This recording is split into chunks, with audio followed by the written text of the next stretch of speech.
Mengapa ekonomi Amerika masih tumbuh kencang meskipun banyak kontradiksi? Seperti biasanya di penghujung tahun, GDP kembali menjadi topik yang sangat hangat bagi kita semua.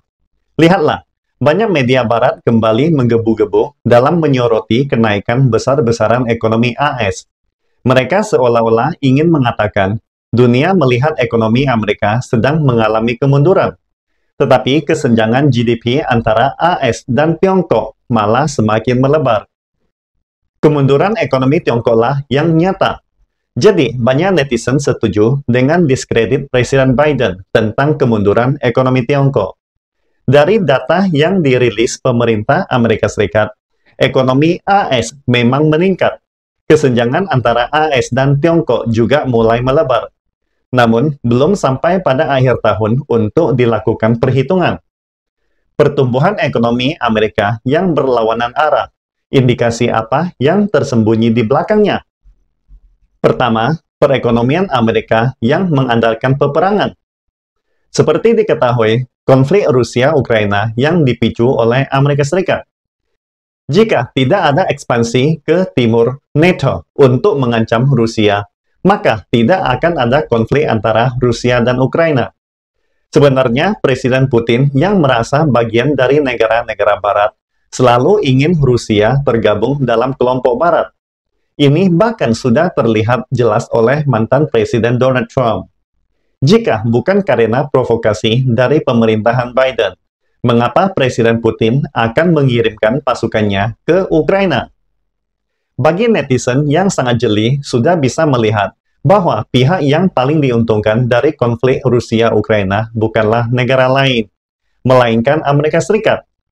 AS menyuplai senjata dan amunisi ke Ukraina secara besar-besaran, dengan dalih bantuan, di mana dana bantuan akan kembali ke tangan kompleks militer AS. Sementara itu, bantuan dana menjadi hutang negara Ukraina.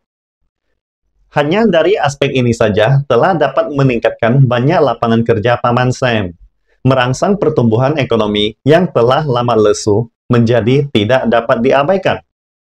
Cara untuk meningkatkan ekonomi dengan memprovokasi perang seperti ini tidak dapat diikuti oleh negara lain manapun. Kedua, dengan mengeksploitasi Eropa. Selain Rusia dan Ukraina, yang paling dirugikan oleh konflik kedua negara ini adalah Uni Eropa. AS memutus pasokan pipa minyak secara permanen dari Rusia ke Eropa. Langkah ini tentu saja sangat besar dampaknya. Akibatnya, AS segera menguasai seluruh pasar energi Eropa. Orang Eropa harus membayar beberapa kali lipat harga yang lebih tinggi untuk impor minyak dan gas alam Amerika. Amerika Serikat meraup keuntungan terbesar.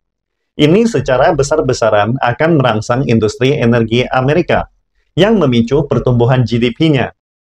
Karena dampak dari konflik Rusia-Ukraina, terutama meluas di Eropa, menyebabkan lonjakan pengungsi dan ketidakstabilan sosial, sehingga banyak industri manufaktur Eropa terpaksa pindah ke Amerika. Pemerintah AS kemudian segera mengeluarkan Undang-Undang Penurunan Inflasi yang memotong akar masalah di Eropa, meningkatkan inflasi, memungkinkan industri manufaktur AS untuk naik lebih jauh, dan merangsang perkembangan ekonomi AS. Tindakan untuk meningkatkan ekonomi dengan cara mengeksploitasi sekutu seperti ini juga tidak bisa ditiru oleh negara lain manapun. Ketiga, dengan menekan Tiongkok. Sejak konflik Rusia-Ukraina, Amerika Serikat terus menekan Tiongkok dengan alasan Tiongkok tidak boleh mendukung Rusia secara berulang kali memberlakukan sanksi ekonomi terhadap Tiongkok, memaksa kapitalis Amerika Serikat untuk meninggalkan Tiongkok, berusaha memutuskan hubungan antara China dan dunia dalam bidang teknologi tinggi. Tindakan-tindakan Amerika ini telah menyebabkan kerugian besar bagi China.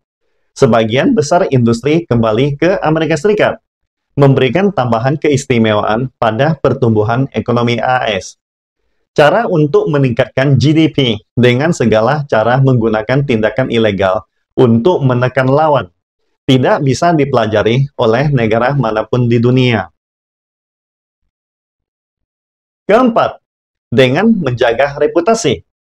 Seperti kutipan Presiden Biden belum lama ini, Biden tidak akan membiarkan China menyalip ekonomi Amerika selama masa pemerintahannya.